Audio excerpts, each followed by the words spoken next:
3 წლის წინ ესახლე ვიქირავ. ექსპერიმენტების ჩატარების ვარიანტი გაჩნდა. იმ მომენტში გადავწყვიტე გამეგო რეალურად რისი გაკეთებაში ვიწყო. მაგრამ ერთი პრობლემა იყო. ყოველთვის მიყვარდა რაღაცების დაშლა. თუ რამე გვიждდებოდა, ხსნიდი, ვარკვევდი როგორ მუშაობდა და თავიდან ვაწყობდი. მეგონა რომ რაღაცის შექმნაც იგივე იქნებოდა, მაგრამ პირველად რომ შევედი ცარიელ სახლში, ეგრევე გავიჭედე.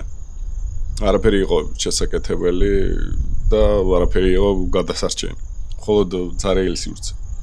და მაშინ მივხვდი შეკეთება და შექმნა ორი სხვადასხვა რამე. ამიტომ ერთი ლოგიკური კითხვა დავუსვი. რა სჭირდება ადამიანს იმისთვის, რომ უბრალოდ სახლში კი არა, თავის ადგილას იგრძნოს თავი. იქიდან დაიწყო ყველაფერი.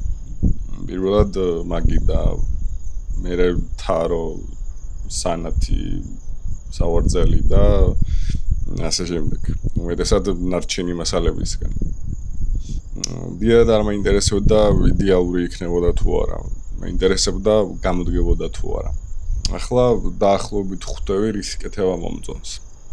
ლედ ზუსტად დღესაც არ ვიცი, სადამდე მიყვანს ეს ამბავი, მაგრამ შელამაზებების გარეშე ვეცდები მოყოლას. თუ შემეშლება ნახავ, თუ გამომივა, მაგასაც ნახავ. აბა